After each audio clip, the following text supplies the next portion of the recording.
Good afternoon, everybody. My name is Melissa Robinson. I'm the Humane Advocacy Manager here at East Bay SPCA. I'm excited to be here today with you all to chat about how our Humane Advocacy Department makes pet care accessible in our community and how you might be able to as well. To best prepare you for our discussion, I want to take a minute to introduce myself and go over our agenda. As I mentioned, my name is Melissa. I've been in animal welfare now for about 13 years, and I have my master's in public health, and I have my certifications in the human animal bond, fear-free veterinary professionals, and adult mental health first aid. I've been managing the Humane Advocacy Department at East Bay SPCA for a little more than 3 years now. We are a small team of 2. There's myself and our HA coordinator, Sarah. For our agenda today, I'll first be talking about East Bay SPCA and who we are and what we do. We'll talk about the challenges being faced in California and the Bay Area related to housing and pet care accessibility. We'll go over our HA programs and some tips.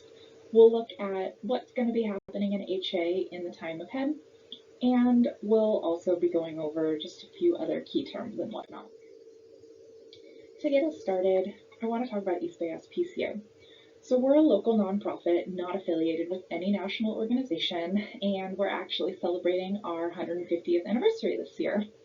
We are one of the oldest shelters in the country and are considered to be one of the most innovative in our region. We are located in Alameda County, which if you look here at this map, you'll see we are in the Bay Area. I'm presenting from Oakland, and we serve 2 counties, which are Alameda and Contra Costa counties.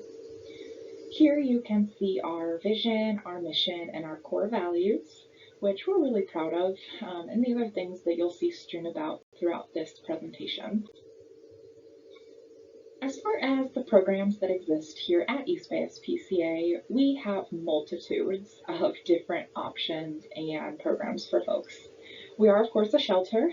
We have 2 shelter campuses. We have one in Dublin and one in Oakland where we can do adoptions and redemptions, and we do have a contract with the local animal control of the city of San Leandro, so we can bring in strays and whatnot through there. We have a high quality, high volume spay neuter center. We have a AHA accredited full service veterinary clinic, and we of course have programs such as HA, humane education, behavior and training, volunteer services, foster, veterinary, shelter medicine, and more. So before we go any further, I want to take a few minutes just to go over some important terms that you're going to hear throughout the discussion today. So the first is humane advocacy, which I'll also be referring to as HA if I haven't already. And HA was created around 2009 with the goal of supporting pet owners in our community. The next term is access to vet care, and this is anything that helps to make veterinary care more accessible with the goal of reducing and eliminating barriers. And barriers are the things that get in the way of an animal accessing vet care or pet care. A couple of examples could be an owner's finances, or if they do or don't have time off of work, maybe they don't have transportation, many other things similar to that. Next is veterinary social work, and veterinary social work has a goal to improve the lives of people, to improve the lives of pets, and this was a term coined back in 2002 by Dr. Elizabeth Strand at the University of Tennessee. And really, this field, I think, weaves through so many of our organizations already with all of the hard work and great work that we're doing, and this is more of just that official name for it. Next is the human-animal bond, which is a mutually beneficial and dynamic relationship between people and animals that is influenced by behaviors essential to the health and well-being of both. The last one here is case management, which I'm going to go over a little bit more in a few minutes. So before we dive into programs, I want to give you some info on what's happening in California that is so deeply impacting people's inability to feed themselves, feed their animals, get health care, find housing. We all know that there's a significant housing shortage and housing crisis throughout the country. And specifically in California, there was a study put out last year by the National Low Income Housing Coalition that essentially said that California is the very worst place in all of the country to find somewhere affordable to live. If you see the number one listed here with the little asterisk, that is what that's saying, is that we're the worst. What they did was they broke this down into looking at the number of full-time jobs someone would need to have on minimum wage or like an average wage to afford housing. What they reported was with fair market rent, to afford a two-bedroom rental unit, the annual household income needs to be about $88,000.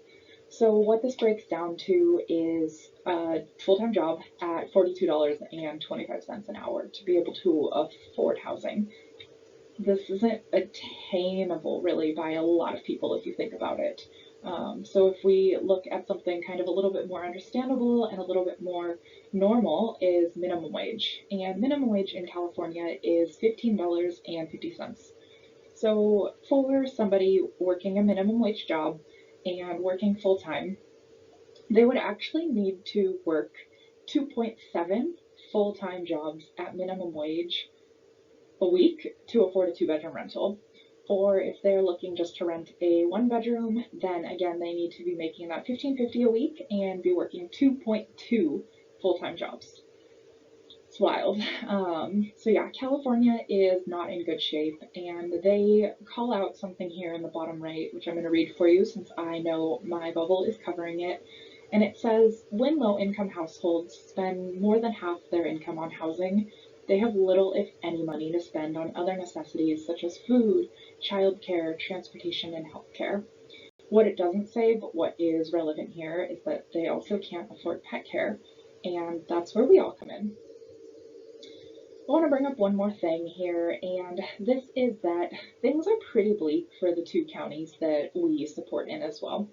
Again, Alameda and Contra Costa counties are the two that we serve, and things also don't look very great here. For reference, in Alameda County, according to that same organization and same study, to afford a one-bedroom housing unit, you need to be able to work 44 hours a week at a job of $36 an hour.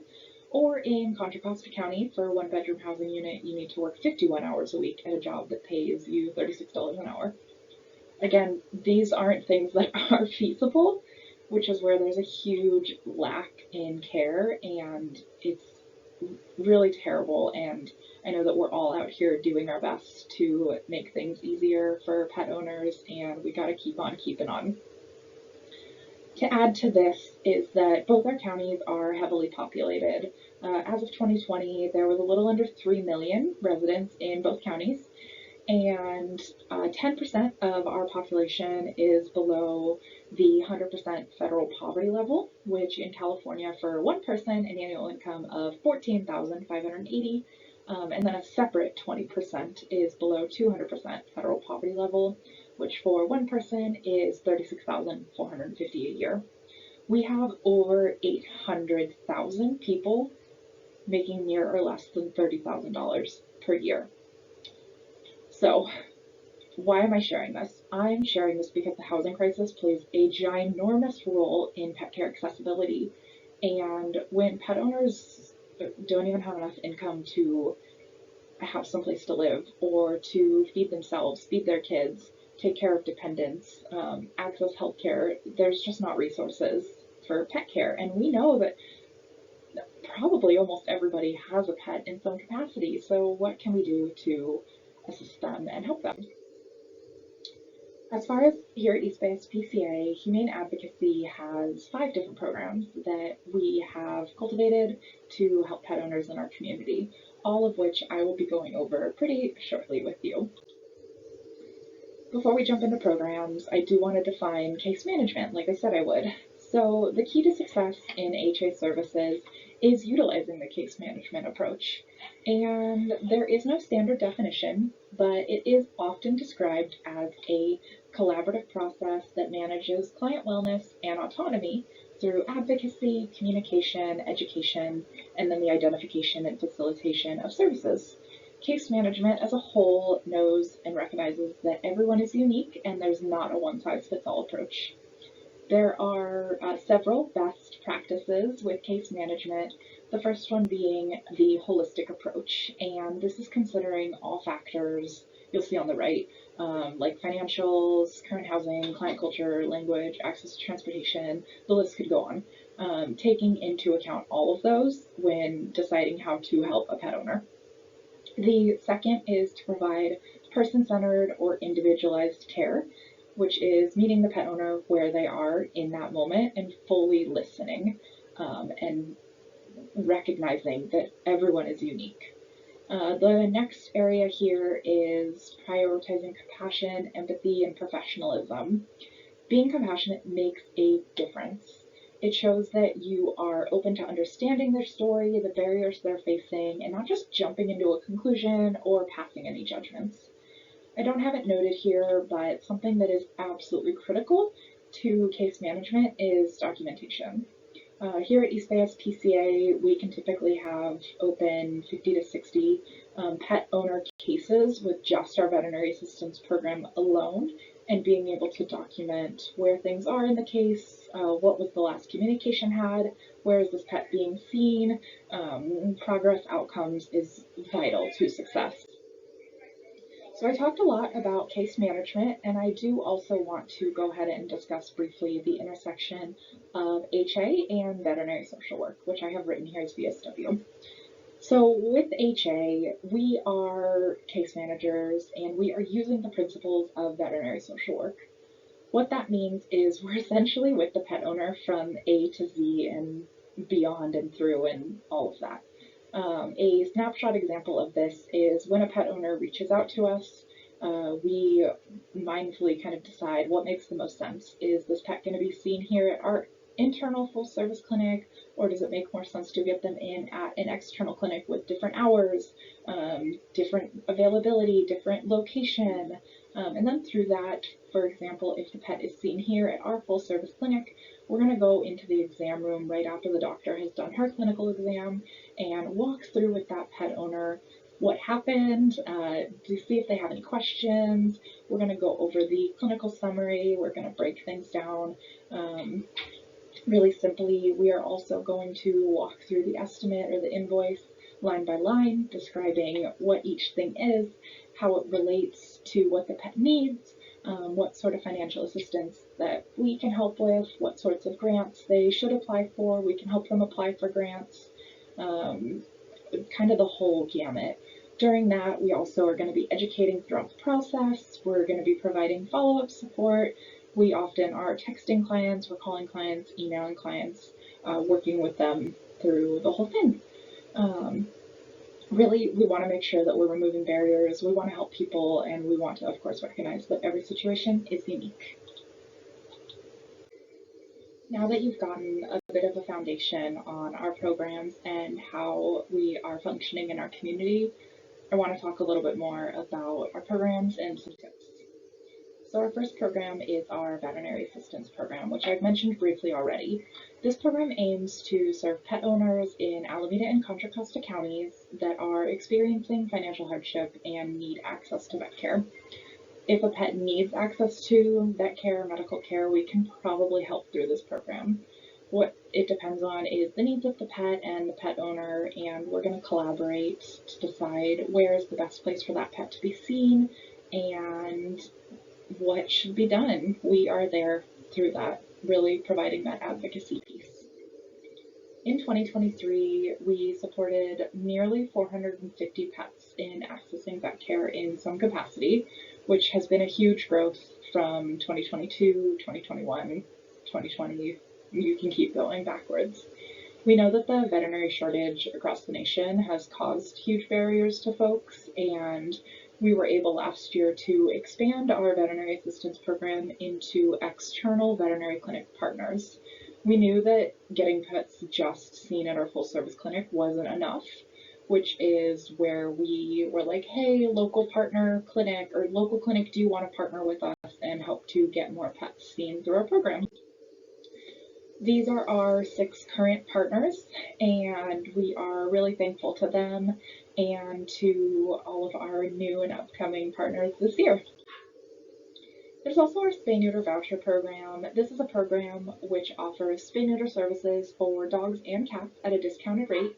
We've definitely simplified this program over the past year for applicants. So not only are they able to access the surgery for very low cost, but we pick up all the legwork. So we do the scheduling, we take their deposits, we help go over check-in and pickup processes, everything involved in that, which clients coming through us bypass that like normal route that pet owners have to go through. In 2024, for qualified applicants in this program, a dog or cat surgery is $60. And to give a bit of reference, at our high quality, high volume spay neuter center, regular prices range from $170 to $425, depending on if it's a cat, a dog, a spay, or a neuter, and then the animal's weight. We have also seen at external clinics, so not through East Bay SPCA, prices are typically between $500 and $1,500. In 2023, we revamped this program a little bit as well to make things a little bit easier for folks to access, and we were able to get 318 dogs and cats spay neutered through this program last year, which is huge. It was a 56% increase in the number of surgeries from the year prior. So as far as some tips for you, there are, of course, a number of things that can be incorporated or used, and all of these tips are going to depend on your own resources, your own interests, your own program abilities. A lot of my suggestions are going to be around doing research. Find out what's happening in your community. Find out what your community needs. Find out what isn't in your community. This way you can kind of roll with what you kind of need to do or should do from there. Something that I suggest is, again, doing research. Maddie's Pet Forum is a great place to start. You can read through some posts, you can post for advice. The Human Animal Support Services or the HOS toolkits are incredibly helpful, and they've put together things that have examples and SOPs and all sorts of really amazing things.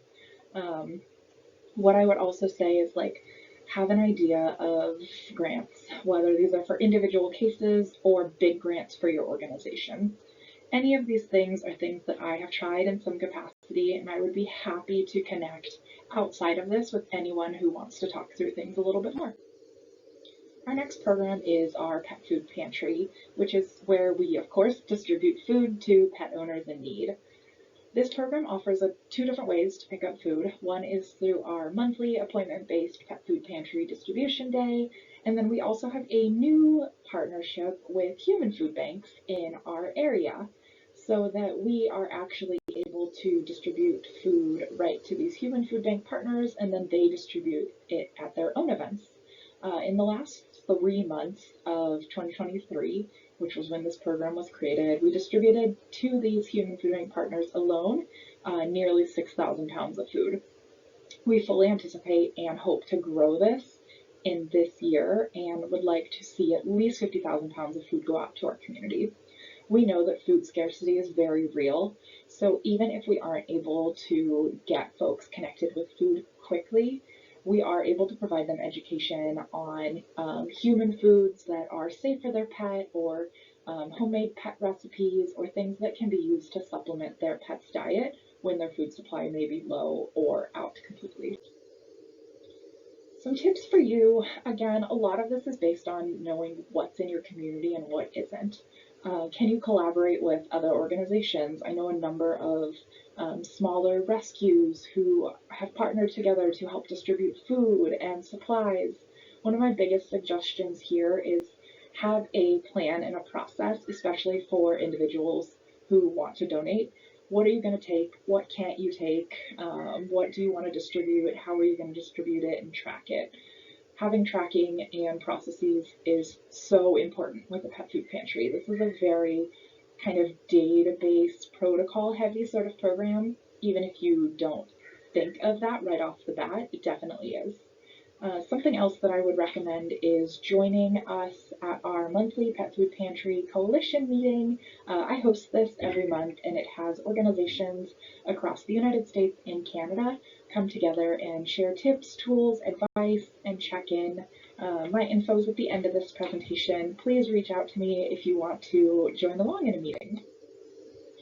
Our next program is Hold for Home, and I'm going to kind of go through this a little bit quickly. Hold for Home is for pet owners experiencing some sort of short-term crisis that has impacted their ability to care for their animal. Now, this program is designed to support pet owners and decrease the likelihood of a pet ending up abandoned or at a shelter as a surrender.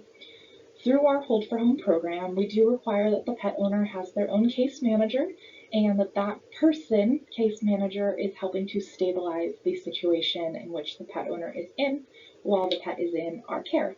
And while the pet is in our care, then I am the pet's case manager, essentially. So with this program, we see pets come in due to housing concerns, like if a family's been evicted and is in between housing, folks who have been hospitalized or going into rehabilitation, perhaps folks who are even having fled or are trying to flee an intimate partner violence or domestic violence situation. We're here to be that safety net. This is a totally free program to members of the community who qualify, and we do spay neuter, vaccines, food, the boarding, all that jazz through this program. This program is definitely something where you really have to individualize tips for your organization based on what you can and can't take on. I've included some things here, and I, again, would be more than happy to meet with folks offline.